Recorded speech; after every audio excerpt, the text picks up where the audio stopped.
мушовири калони Кумитаи қонунгузорӣ ва ҳуқуқи инсон дар Маҷлиси намояндагони Тоҷикистон номзади илмҳои ҳуқуқшиносӣ Фирӯз Сайнозимзода пешниҳод кардааст, ки дар назди Академияи идоракунии давлатӣ Маркази омӯзиши паёмҳои президенти Тоҷикистон таъсис дода шавад.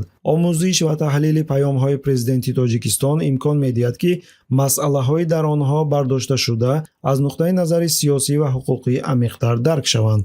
ин паёмҳо ҳамчун як воситаи муҳими сиёсиву ҳуқуқӣ дар ташаккули сиёсати давлатӣ, таҳқиқоти илмӣ ва такмили асосҳои қонунгузории кишвар нақши калидӣ мебозанд, гуфт мансабдор. Сайнозимзода изҳор дошт, ки таъсиси чунин марказ метавонад ба гузаронидани таҳқиқоти илмии фарогир мусоидат кунад, таъсири онҳоро ба рушди иҷтимоию иқтисодии кишвар таҳлил намояд ва пешниҳодҳо оид ба татбиқи онҳо ироа кунад.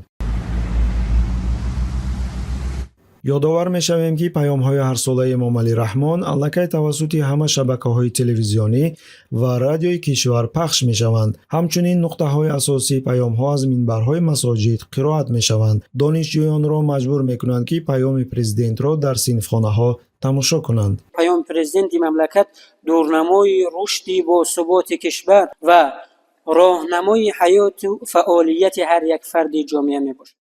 фарҳанги шахспарастии президент Раҳмон бо гузашти вақт ташаккул ёфта ба яке аз унсурҳои асосии низоми сиёсӣ дар кишвар табдил ёфтааст. ин фарҳанг дар ҷанбаҳои мухталифи ҳаёти ҷамъиятӣ ва фарҳангии кишвар таҷассум меёбад. яке аз унсурҳои ин шахспарастӣ китобҳои сершуморест, ки ба ифтихори ӯ навишта шудаанд ва гӯё худи президент муаллифи онҳост. нашрияҳои расмӣ пайваста тарҷумаи ҳоли Эмомалӣ Раҳмонро нашр мекунанд, ки дар онҳо аз пайдоиши оддии ӯ ва роҳ ба сӯи раҳбарӣ нақл мекунанд.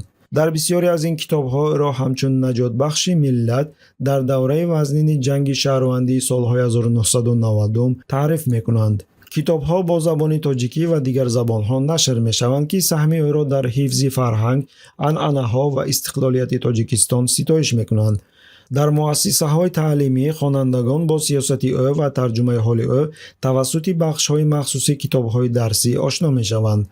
баъзе аз китобҳое, ки ба ифтихори ӯ навишта шуданд: шаҳомати Эмомалӣ Раҳмон, қиссаи ҳуҷҷатӣ, бунёдгари Хатлон ва бунёдгари Суғд, китобҳое, ки дастовардҳои минтақаҳои Хатлон ва Суғдро таҳти роҳбарии Эмомалӣ Раҳмон тавсиф мекунанд. Эмомалӣ Раҳмон яке аз асосгузорони созмони ҳамкориҳои Шонхой. китобҳое, ки гӯё худи ӯ навиштааст: тоҷикон дар оинаи таърих, дар бораи вақт ва дар бораи худ, забони миллат, ҳастии миллат, Эмомалӣ Раҳмон дар бораи ҷаҳон ва сиёсати хориҷӣ, дипломатияи обии Эмомалӣ Раҳмон, аз қадами аввал то ва дигарон. Заставлять читать то или иное произведение — это не очень правильно. Потому что если книга интересная, то человек сам будет его искать, причем покупать и зачитываться. Но если она не интересная, то это просто потерянное время. соли 2015 Эмомалӣ Раҳмон унвони расмии асосгузори сулҳу ваҳдати миллӣ, пешвои миллатро гирифтааст. бо ин унвон режим нақши ӯро дар барқарор кардани сулҳ пас аз ҷанги шаҳрвандӣ ва таҳкими ваҳдати миллӣ таъкид мекунад. ҳамчунин ӯро бо унвонҳои дигар аз қабили наҷотбахши миллат, ҷамъоварандаи заминҳои тоҷикон, падари миллат ёд мекунанд. дар саросари кишвар пайкарҳо ва ҳайкалҳои ӯ гузошта шуданд.